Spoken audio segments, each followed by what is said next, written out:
চিকিৎসকরা আজও কর্মবিরতি পালন করছে। 4 দফা দাবি বাস্তবায়নে 24 ঘন্টার আলটিমেটাম দিয়েছেন কর্মবিরতি পালন করা চিকিৎসকরা। এই নিয়ে আরও জানাতে শেরেবাংলা মেডিকেল কলেজ হাসপাতাল থেকে যুক্ত হচ্ছেন সহকর্মী অমিত হাসান।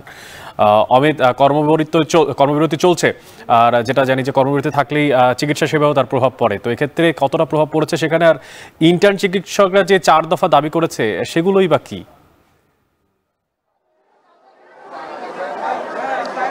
অনেক বরিশালে গত 27 তারিখ একটি শিশু চিকিৎসাধীন অবস্থায় মারা গেছে এবং তারপরেই শিশুর যে স্বজনরা রয়েছে তারা এক চিকিৎসকের দায়িত্বরত চিকিৎসকের উপর হামলা করে কিংবা লাঞ্ছিত করে, এমনটাই দাবি করেছেন এখানকার যারা ইন্টার্ন চিকিৎসক রয়েছেন তারা। এবং তার পরিপ্রেক্ষিতে কিন্তু সে সময় থেকেই তারা কর্মবিরতিতে চলে যায় এবং গতকালকে পরিচালক সহ সেনাবাহিনী এবং পুলিশের সাথে একটি আলোচনাও হয় তাদের, এবং সেখানে কোনো সুরাহা না হওয়ায় তারা কিন্তু তাদের কর্মবিরতি অব্যাহত রাখে এবং তার পরিপ্রেক্ষিতে আজকেও কিন্তু সেই কর্মবিরতি চলছে। এবং যারা ইন্টার্ন চিকিৎসক রয়েছে তারা বলছেন যে জরুরি যে ধরনের সেবাগুলো রয়েছে সেগুলো চালু রেখেই তারা কর্মবিরতি রয়েছে এবং সেগুলো চলমান আছে। তবে আজকে সকালে কিছুক্ষণ আগেই কিন্তু এই যে বহির্বিভাগের যে টিকিট কাউন্টারটি রয়েছে সেটি বন্ধ করে দেওয়া হয় এবং এতে আসলে কিছুটা ভোগান্তিতে পড়েন যারা চিকিৎসা সেবা নিতে এসেছেন। এবং জরুরি বিভাগের যে চেম্বারগুলো রয়েছে ডাক্তারদের, সেগুলোতেও আমরা 2-4টিতে ডাক্তার দেখেছি এবং বাকিগুলো কিন্তু খালি রয়েছে।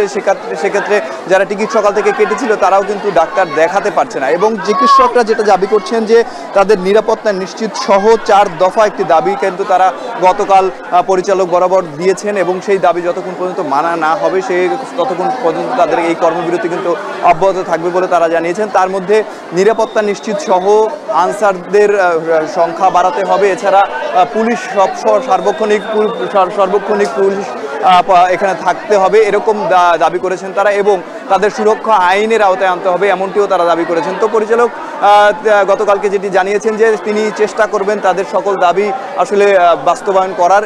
তার পরিপ্রেক্ষিতে কিন্তু বরিশালের শেরেবাংলা মেডিকেল কলেজ হাসপাতালে আজকে কিন্তু এই মুহূর্তে যদি দেখায় বহির্বিভাগের চিত্র, সেখানে কিন্তু প্রচুর লোকের সমাগম রয়েছে এবং অনেক ভিড় রয়েছে, যার কারণে চিকিৎসা সেবা কিন্তু কিছুটা ব্যাহত হচ্ছে। তবে ওয়ার্ডগুলোর চিকিৎসা সেবার কথা যদি বলি, ওয়ার্ডগুলোতে কিন্তু চিকিৎসা সেবা চলছে এবং যারা নার্স রয়েছে তারা কিন্তু প্রতিনিয়ত চিকিৎসা দিচ্ছে।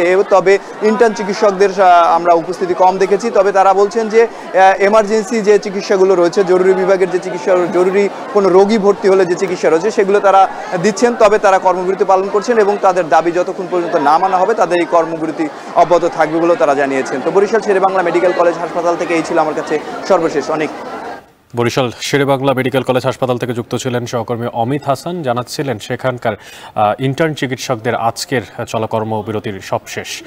এদিকে